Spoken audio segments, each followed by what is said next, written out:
Today, the committee will consider legislation to extend benefits to federal employees in domestic partnership. We also have the naming of several post offices. So what we will do is to start with the postal namings bill first, and hope to be able to get all this done before we have votes. So the first order of business will be several postal naming bills, and I ask unanimous consent that these bills be considered in block and read and open to amendment at any time. These resolutions and postal naming bills include H.R. 3892, introduced by Representative G.K. Butterfield of North Carolina, designates the facility of the United States Postal Service located at 101 West Highway 64 Bypass in Roper, North Carolina, as the E.V. Wilkins Post Office. H.R. 3951, introduced by Representative Joe Gow, of Louisiana, designates the facility of the United States Postal Service located in New Orleans, Louisiana, as the Roy Rondino Senior Post Office Building. H.R. 4017, introduced by Representative James McGovern of Massachusetts, designated facility of the United States Postal Service located at Shrewsbury, Massachusetts, as the Anne Marie Blute Post Office. Having satisfied the committee's criteria, each of these measures are worthy of support, and I therefore urge their adoption. Does the ranking member have any comments on these bills? Thank you, Mr. Chairman. Briefly, we have reviewed these postal namings and resolutions and find that they meet the requirements of the committee. We ask unanimous consent that all members be able to include their statements related to these post offices, and I yield back. Without objection. Any other members seeking recognition to?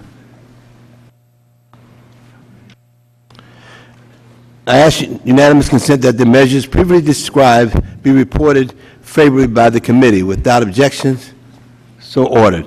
This concludes our business, of course, for the Postal Service. Now we go to the other legislation that we have here.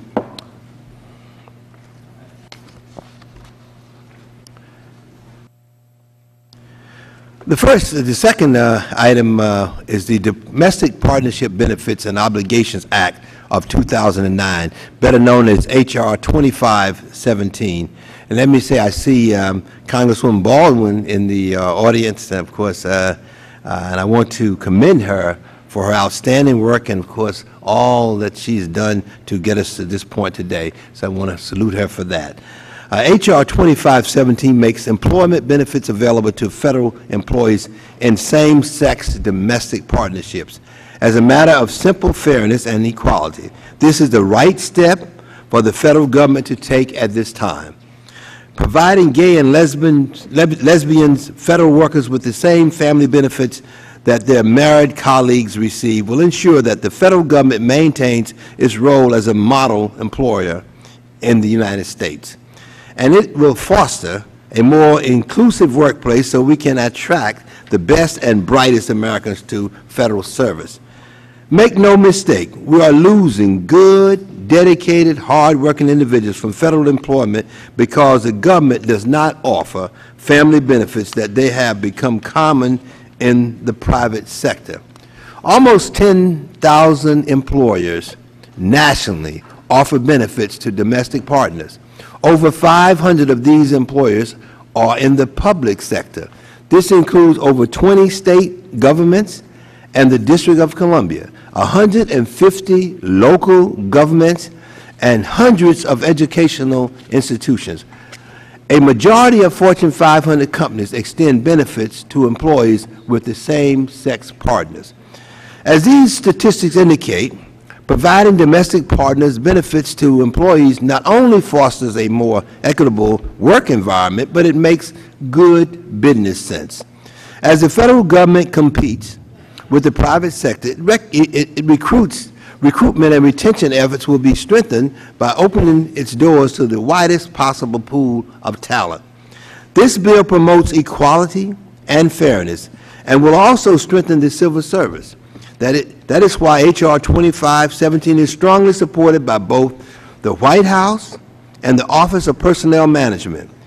Companion legislation S. 1102 was introduced by Senators Lieberman and Collins and is making its way through the Senate. In the interest of equality and fairness, this bill adds both benefits and obligations. The benefits include health insurance, survivor retirement benefits, life insurance, disability, and family and medical leave. In order to receive these benefits, an employee with a same-sex domestic partner will be required to certify in an affidavit that his or her relationship satisfies specific criteria. Employees and their domestic partners would also assume the ethical obligations that apply to married employees and their spouses, such as financial disclosure requirements, conflict of interest, and anti-nepotism rules. Falsification of information in order to receive benefits could lead to criminal prosecution. I should note that there are some costs associated with this bill. They are relatively minor in the overall picture of the federal employment budget, but they will need to be offset before taking this bill to the floor. The administration has committed to finding a way to pay for this bill so we can comply with House PAYGO rules. The Office of Personnel Management estimates that covering same-sex partners would increase the overall health care costs to the federal government by only 0.2%.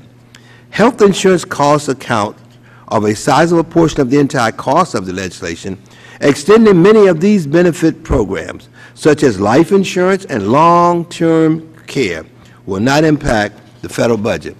Extending benefits to employees in same-sex domestic partnership is manageable from a cost perspective, and it addresses the inequality that unfair choices currently facing employees in the same-sex relationship.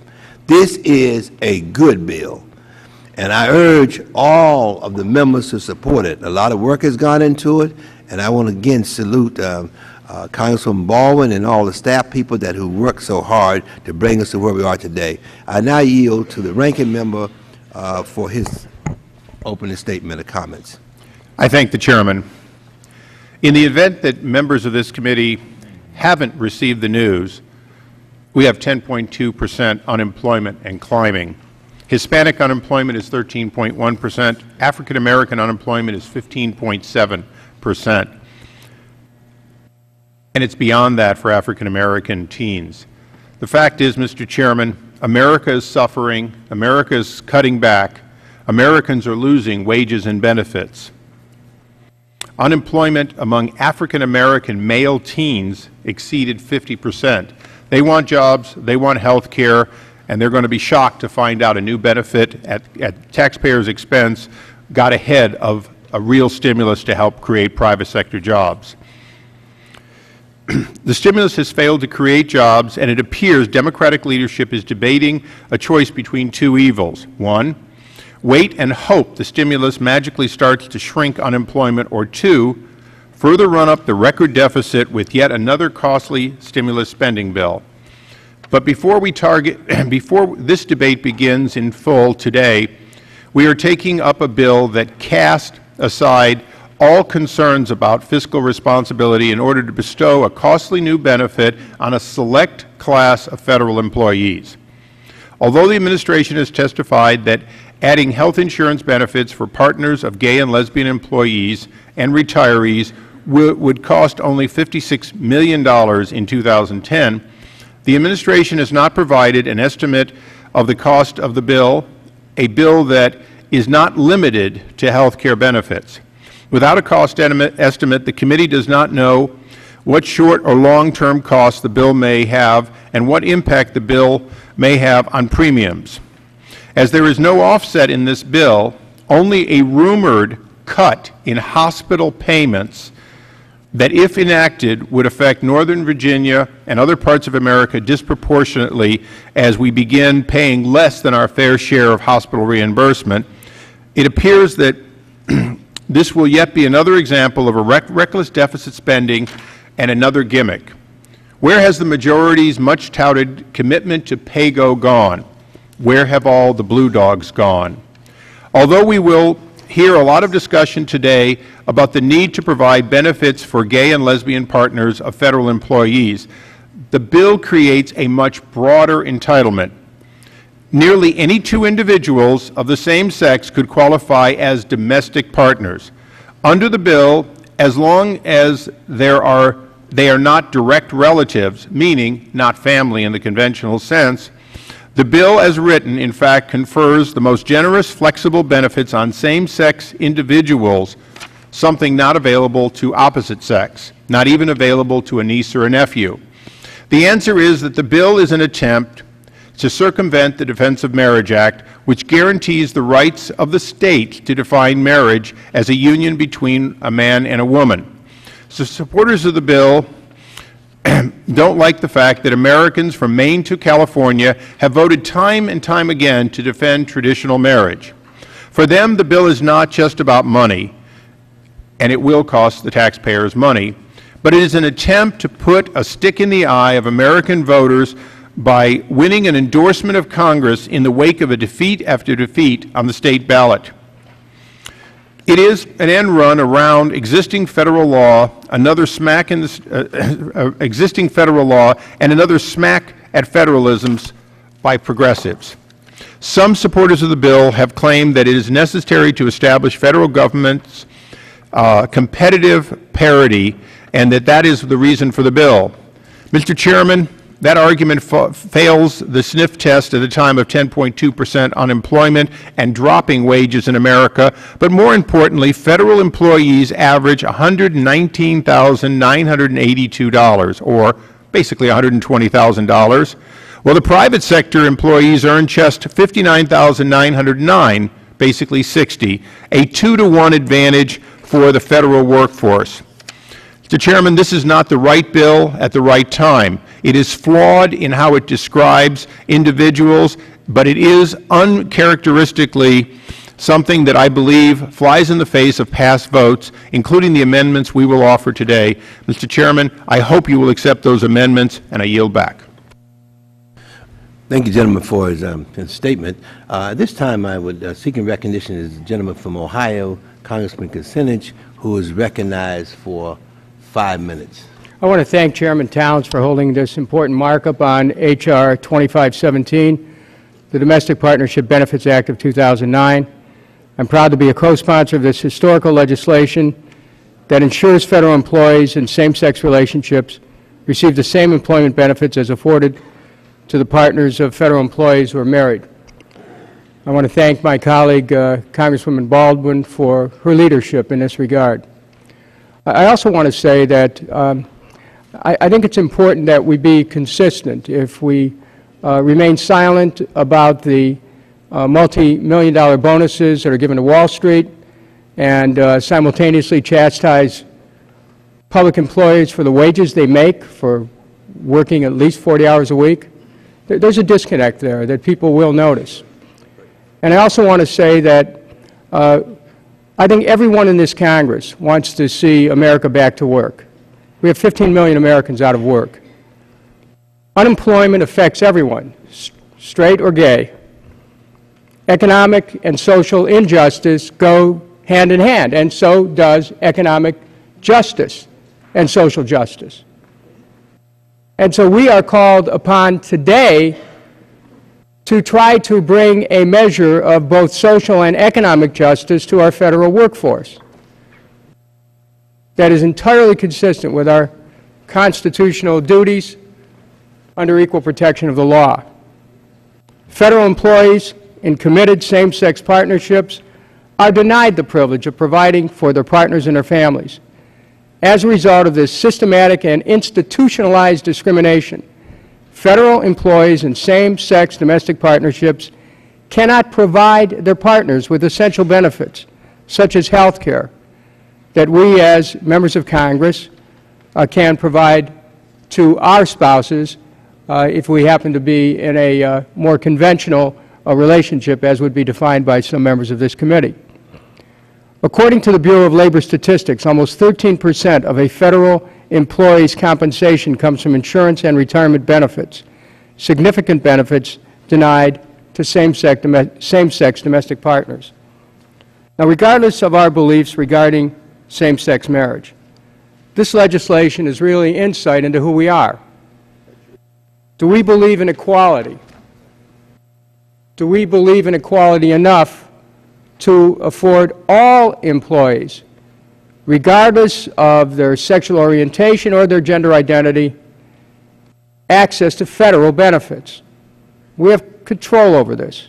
Do we believe in equality enough to amend our benefit system to ensure that the federal government is the example for equal employment opportunities?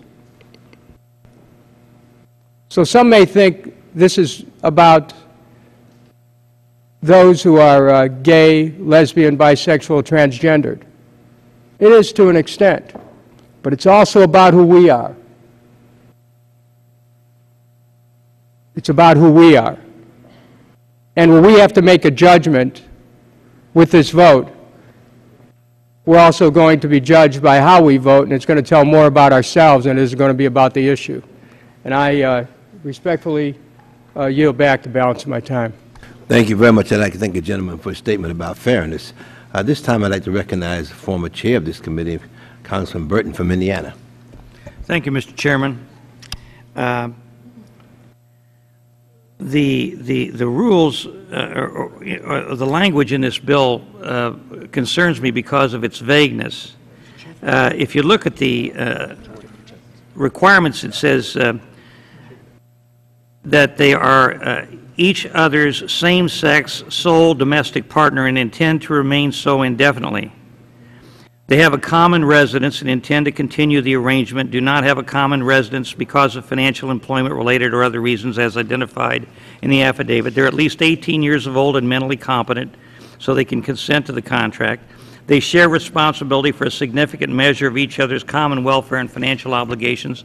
They're not married to or domestic partners with anyone else, and are not related in a way that, if the two were of opposite sex, would prohibit legal marriage in the state in which they reside. The problem is, how long do they have to be together? Let's say somebody says, Joe and I moved in together 3 days ago, and he's my domestic partner. Does that qualify them immediately for this coverage? You know, when my wife passed away about 8 years ago, and I got married 3 years ago, remarried, I had to wait a specific period of time before the benefits that I have could accrue to my wife, my now wife of 3 years, before those benefits could be put in force. There's no provision for that in this bill that I know of. I mean, so somebody could move in 2 or 3 or 4 days and say, okay, we're claiming the same kind of benefits that somebody that got married has to do more. We have to come up with more of a qualification before we can get those benefits. The other thing is, what about the premiums? How much money is this going to cost, and when do the costs go into effect? Because I don't see anything in here that talks about how much it's going to cost for the domestic partner, who's going to pay it, when does it go into effect, and how much will it cost? And so I think there's a lot of questions about this, Mr. Chairman, that need to be answered. And if we go down this path, it seems to me that we ought to clean up this language so that the application of this legislation would be consistent with people that get married and who are legally entitled to the benefits of each other. And with that, I'll yield back the balance of my time. I'd like to thank the gentleman from Indiana for his statement. This time I yield 5 minutes to the gentleman from Maryland, Congressman Cummings. Thank you very much, Mr. Chairman. Mr. Chairman, I've listened to some of the concerns about the legislation, and you know, we can go on and on and on, and we'll be saying the same things 30 years from now. I've often said that we have one life to live. This is no dress rehearsal, and this is that life. And we've been charged by the President of the United States to identify and report back to the Office of Personnel Management on any benefits that may be made available under existing statutory authority to federal employees with same-sex domestic partners. President Obama noted that extending many important benefits, such as health care coverage, would require legislative action. And we have that opportunity before us today to help ensure equality in the treatment of all Federal employees in health care and other benefit areas. H.R. 2517, the Domestic Partner Benefits and Obligations Act of 2009, which I am a co-sponsor, is intended to provide for the equitable treatment of all employees in the civil service. By submitting an affidavit of eligibility, a Federal employee and his or her domestic partner will be entitled to the same benefits and obligations imposed upon a married Federal employee and his or her spouse.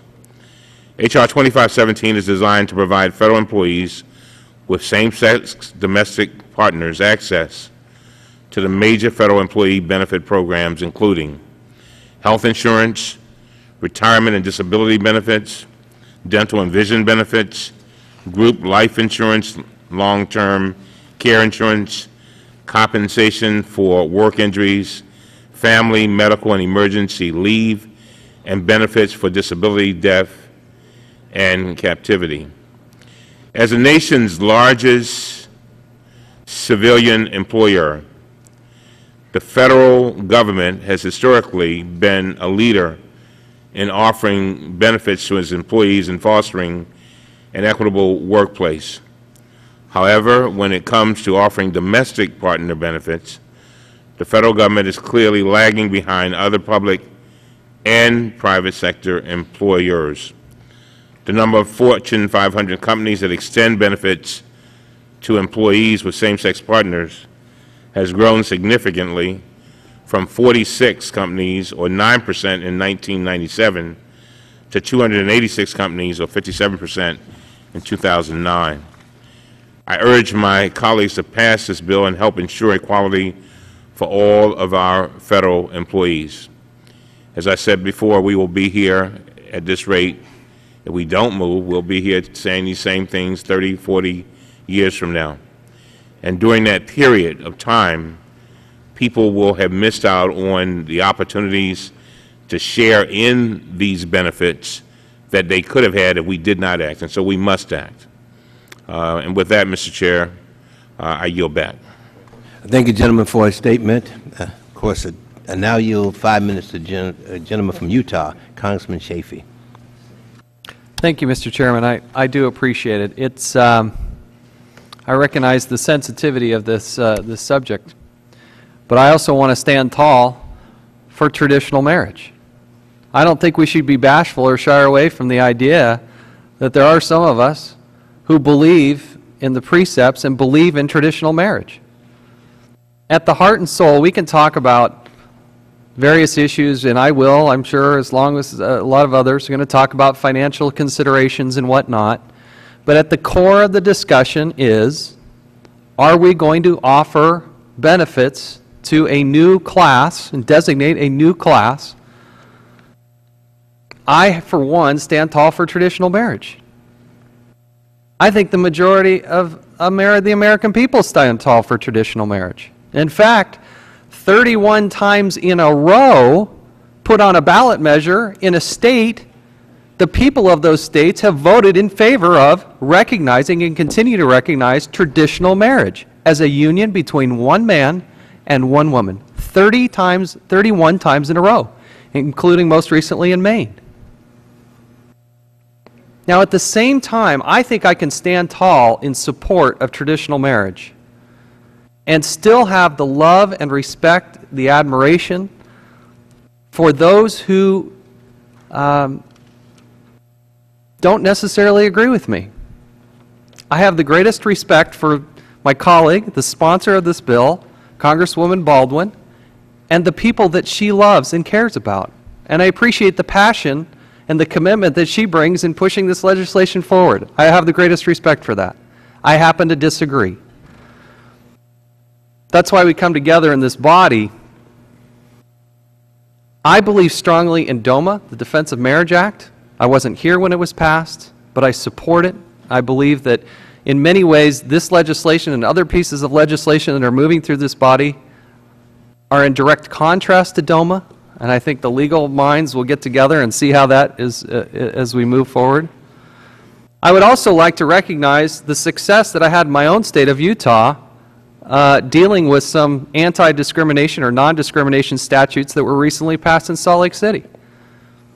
The predominant church came together with local officials from both sides of the aisle, Republicans, Democrats, unaffiliated people, people who don't normally participate in the political process, and came together on some important language in Salt Lake City, just outside my district, but nevertheless in my state, that I think should be applauded. And I appreciate the process and the end result of that. But this is different. This is different. And so while we discuss the nuances of the dollars and all of the other things, at the heart of this discussion is who's going to stand tall for traditional marriage and who's not. And I think it's okay to stand tall for traditional marriage. In fact, I find it sometimes ironic that those that preach the most about diversity and diversity of thought are the most critical of those of us that have a different thought and believe in the role of traditional marriage. So I look forward to this discussion. I'm sure it'll continue nationwide, far and above this particular bill. But I think I represent the majority of Americans in standing tall for traditional marriage. And with that, Mr. Chairman, I'll yield back the balance of my time. I thank the gentleman for his statement. This time I'd like to yield 5 minutes to the gentleman who really who headed the subcommittee and who got us here today, a person who does a superb job with the committee, Congressman Lynch from Massachusetts. Thank you, Mr. Chairman. Let me just start by addressing some of the points that have been raised here. First of all, this bill that came through my subcommittee has no impact on the institution of marriage. Secondly, the definition of same-sex domestic partners, I want to be clear about this.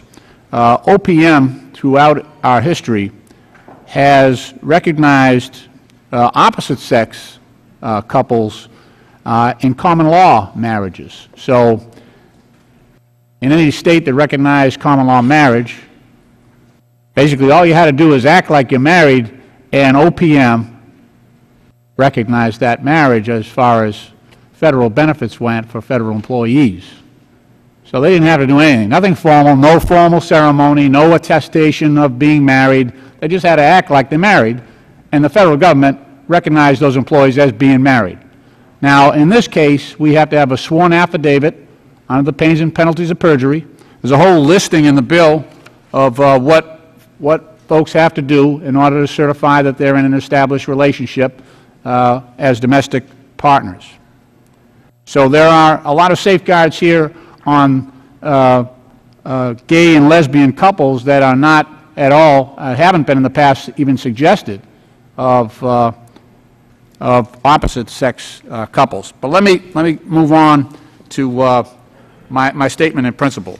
As I said before, I had an opportunity to guide this bill through committee, and while I intended on being brief, I apologize for taking up the time to address those points. H.R. 2517 provides that same-sex domestic partners of federal employees be entitled to identical benefits available to married federal employees and his or her spouse.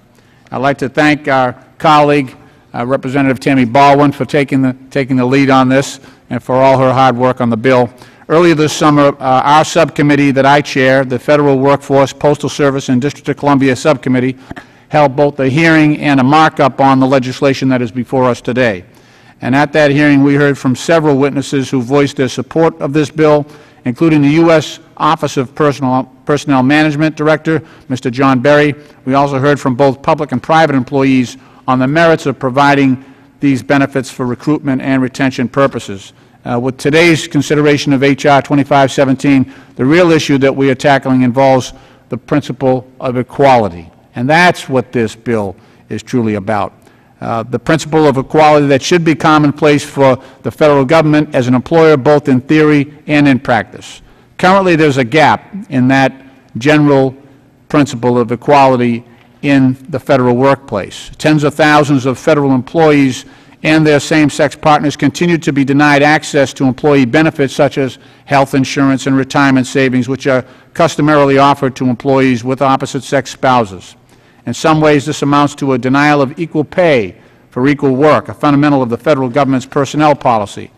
And aside from the basic concepts of fairness and non-discrimination, the need to provide domestic partnership benefits to Federal employees should also be evaluated in the light of potential positive impacts such policies can have on the Federal Government's recruitment and retention capabilities, as well as on employee productivity and morale.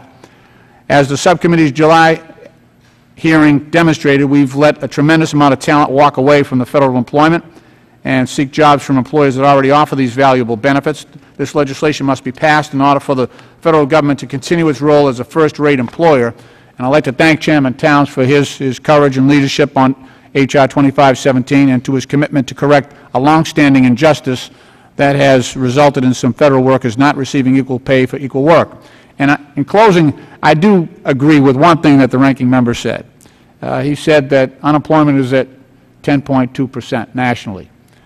But I don't see how discriminating against gay men and women, gay men and lesbians, is going to increase, the level of employment here in this country.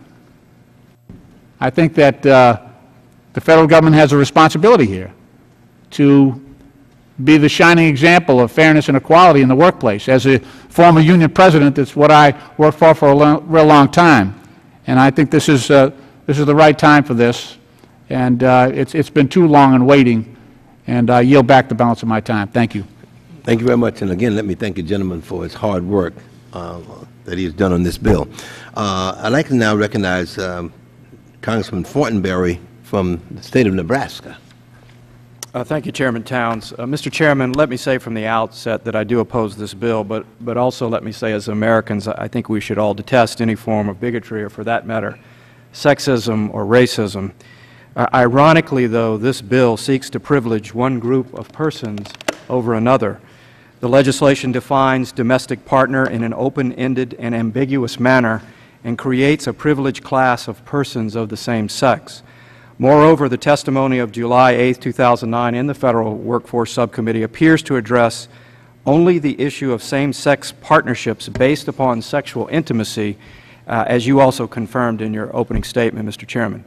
Although this legislation purports to stand on a foundation of non-discrimination, it appears to diminish the standing of Federal employees who may share the same dwelling and collaborate intimately with an immediate or extended family member of the opposite sex in a non-sexual relationship to meet their basic financial needs.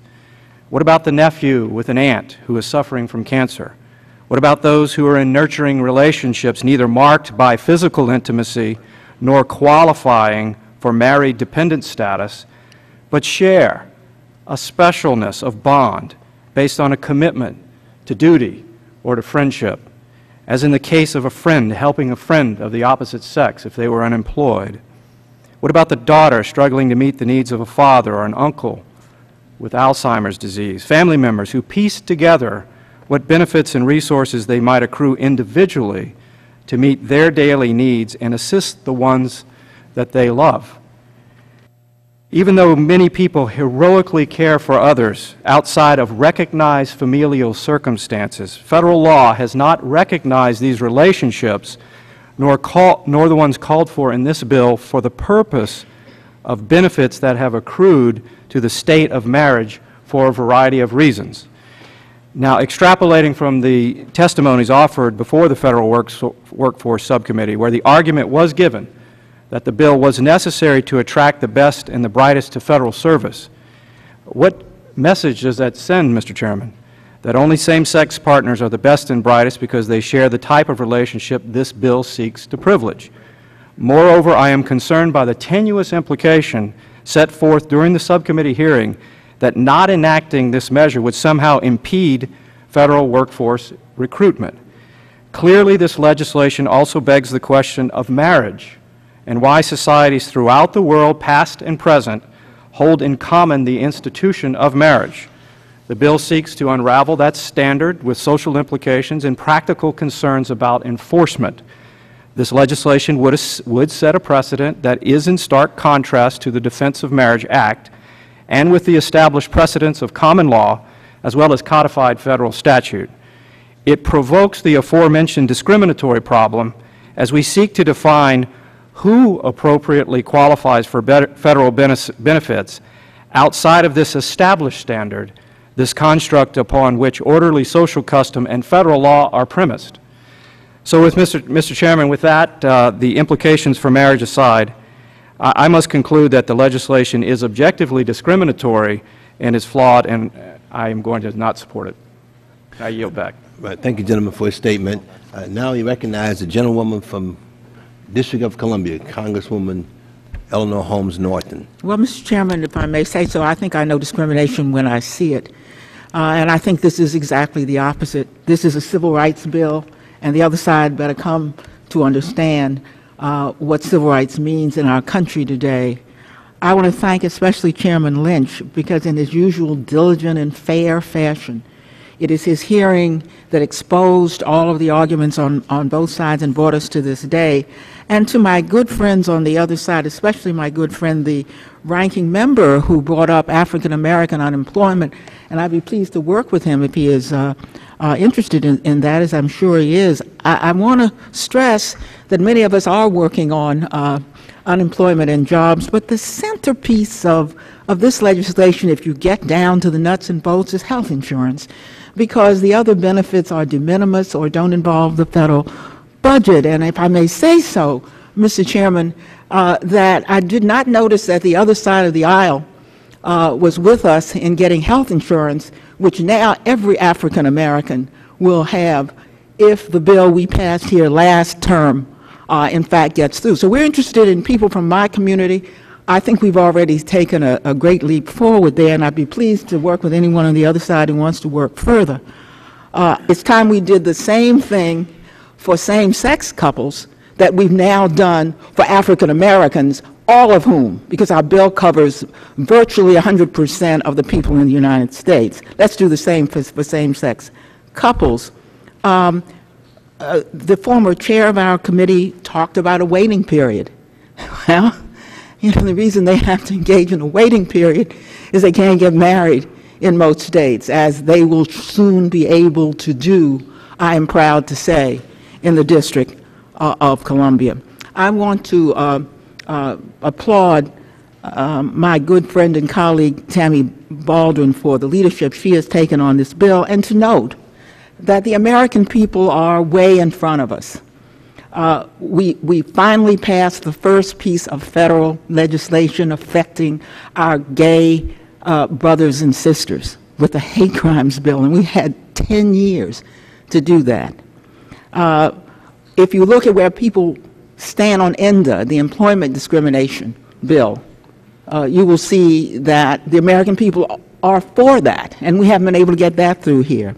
Well, we've just finished having a landmark health care fight, and we succeeded in passing an extraordinary health care bill. Now, what we have here is at bottom a bill that would say for 0.2% of that budget, let's cover men and women who serve in the public service of the United States of America. Let's give them equal rights with their colleagues who serve the United States of America.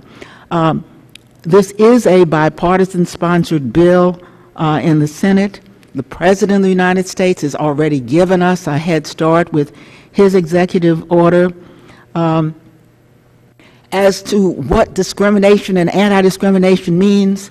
Just as white people were totally unaffected and put in no more disadvantaged position when black people got the same rights as white people, married people of the opposite sex will be put in no disadvantaged position if same-sex couples have the same benefits through the federal service that they now have, and if the time has come and way overdue for what I believe this committee will do today. And I thank you, Mr. Chairman, for your leadership, and Chairman Lynch for guiding us this far onto the House floor, I say. Thank you very much. I'd like to thank the gentlewoman from Washington, D.C. for her comments. Recognize the gentleman from Illinois, Mr. Quigley. Thank you very much, Mr. Chairman. I'm sorry, Mr. Quigley. Mr. Quigley from Illinois. Mr. Quigley. Oh, I thought you said the gentleman from Illinois. No, I would yield, Mr. Chairman. No, that's all right. My dear friend from Illinois. I don't want to begin to jump seniority on my senior friend from... I'm happy to hear that. Thank you so much, Mr. Chairman. My crack staff delivered a top-notch presentation for me today, but I just want to speak from the heart for just a moment here. I was the chairman of an identical measure. I was the chairman of the Human Rights Committee in Cook County in Chicago of an exact duplicate measure that I sponsored and passed in Cook County. Now, Cook County has 5 million people. It is one of the largest budgets in the country. It has a population greater than most states. And it's just fascinating to watch the doomsdayers who talk about doing these things and what it means morally and financially to our governments. To all the municipalities and the businesses that have passed this sort of measure, it has meant nothing but maintaining a high-quality workforce and maintaining an environment that speaks of justice and equity for everyone. It didn't break anyone's budget, didn't come close. It still maintains extraordinarily widespread public support, and it was the right thing to do. But I'm still struck by things that are said about it. For anyone who's faced the kind of discrimination that gays, lesbians, bisexual, transgender community have dealt with, to be called a select group must be a tragic comedy. We just passed a very important measure dealing with hate crimes. To say, oh, what a great select group. I mean, where's the history of the gay and lesbian community being treated as a select group? It's just extraordinary. Rather, it is a group of Americans which have been discriminated against for all time. And if that passes as being a select or privileged group, I mean, leave me out. It's hard to fathom. And for those who evoke the concept of what a traditional marriage is, I would just respectfully suggest we're not talking about strangers here. I mean, look around. These are our friends. These are our family members. These are our neighbors. I would suggest if you're going to evoke and try to create a theocracy here, that most of those involve incorporating it and involving everyone and caring about everyone. So it's very tough when you start deciding, I'm the one who's going to decide what's traditional and not you. And it's hard to watch that, especially when you know people in 20 and 30-year gay, lesbian, bisexual, transgender relationships. I'm reminded of something. I feel like at some point we're switching sides here, and I say this with the greatest respect. I think of Barry Goldwater. Barry Goldwater, who said, you don't have to be straight to shoot straight, talking about supporting gays in the military. But he also took it a step farther. He said the traditional conservative movement was about keeping government out of people's lives. I think I've heard that before, that we shouldn't have Big Brother telling people how they should feel or what they should do. Think for a really long time now, what is the most intimate decision you can make in your life? It is who you love and how to express that love. So now we're going to be the arbiters of that. We're going to decide, well, that's not the kind of love we're talking about. That's not the love that our God cares about. I think you're really stepping over a major source there if you think that's okay. It's extraordinary to watch. It's painful to watch Americans live without benefits, to be treated differently, who do nothing but contribute and are solid Americans, many of whom have gone across the seas and fought for this country and been killed or blown apart because they love this country, and they come home and they can't have the same benefit. Because of DOMA, as has been talked about here, there's a couple thousand benefits that they're deprived of through no fault of their own. So I guess I'm left with a reminder that tomorrow is the anniversary of Lincoln's speech at Gettysburg, to quote another great Republican. think about what he was really saying. With the greatest respect, I think what he was saying was 87 years ago, we created a country in which we decided that all men were created equal. And today, he spoke at Gettysburg, we have to decide if we really meant it. So I think those decisions come around every once in a while. And with the greatest respect with those who have an honest difference of opinion, this is one of those times when we have to ask ourselves if we really mean it, if all are created equal. Thank you. I yield back. Souter. At this time, I yield to gentleman from Indiana, Congressman Souter.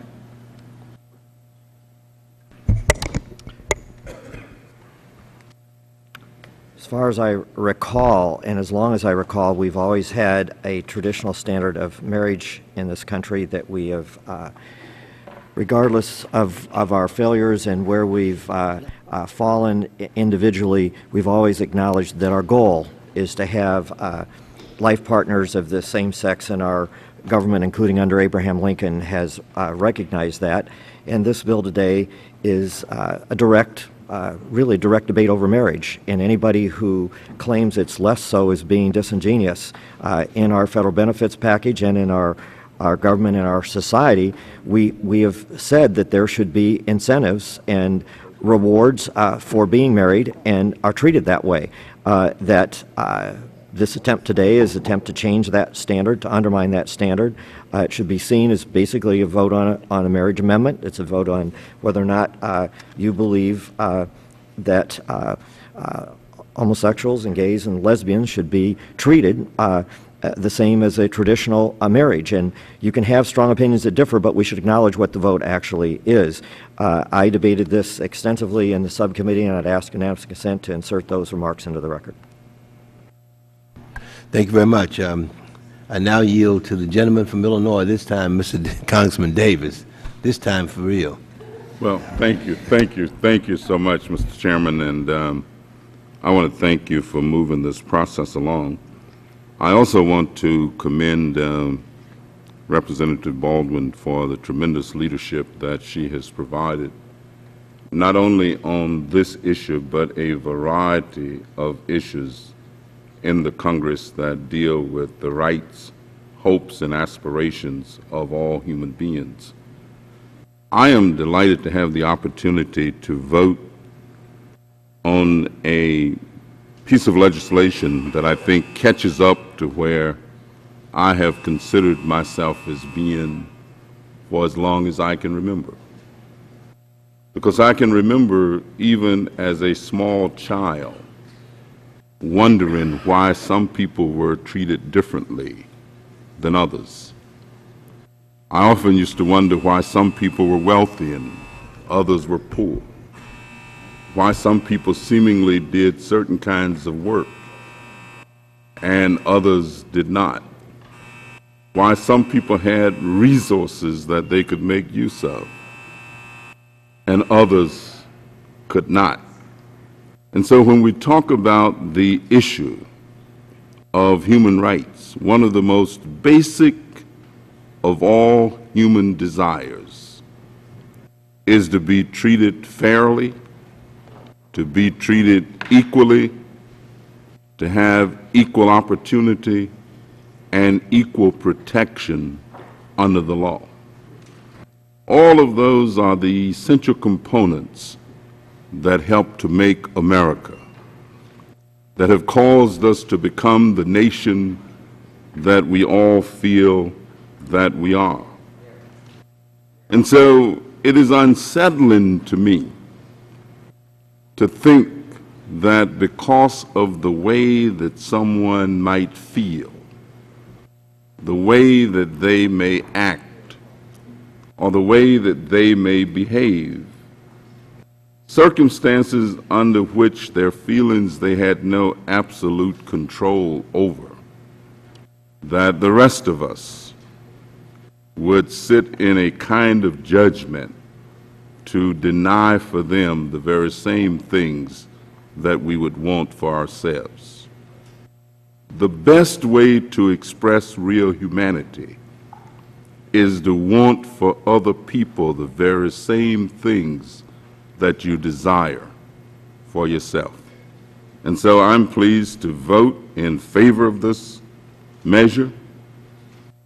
I support it wholeheartedly and would urge all of my colleagues to let's help make America one nation under God, indivisible, with liberty and justice for all.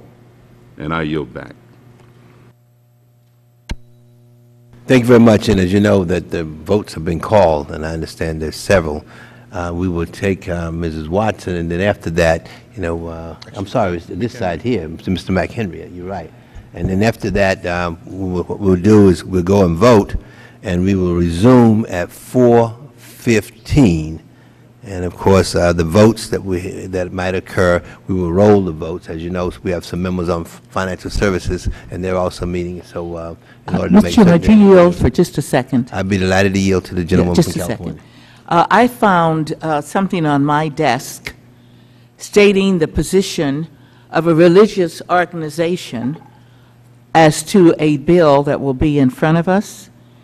And I'd like to have maybe our legal representative respond as to whether a tax-exempt religious organization with separation of church and state able to lobby us and put on our committee desk a position for or against legislation. So I don't need an answer now. I just wanted to make that point and raise that question. Thank you very much for yielding. Right, right. Okay, we have, I would just say to the gentlewoman that we will have counsel to look into it, and at this time we'd recognize a gentleman from North Carolina.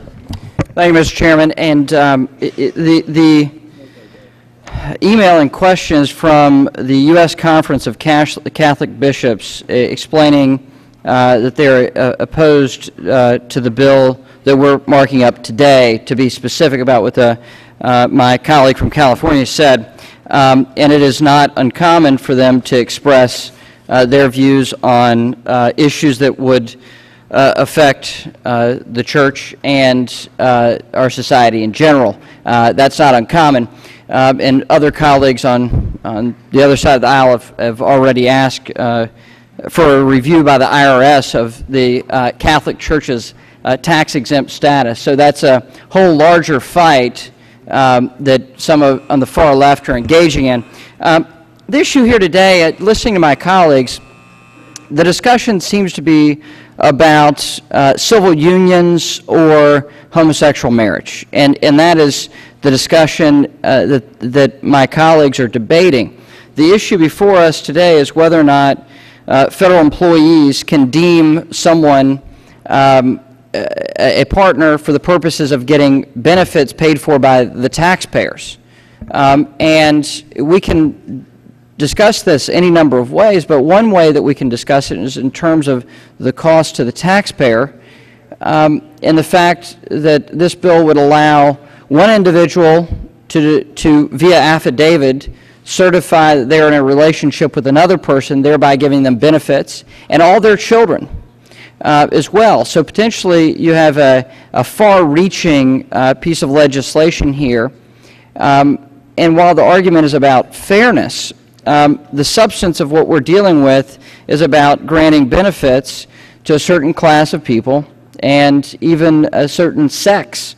And there's a certain level of discrimination within this bill because it would only allow the benefits to be given to same-sex couples.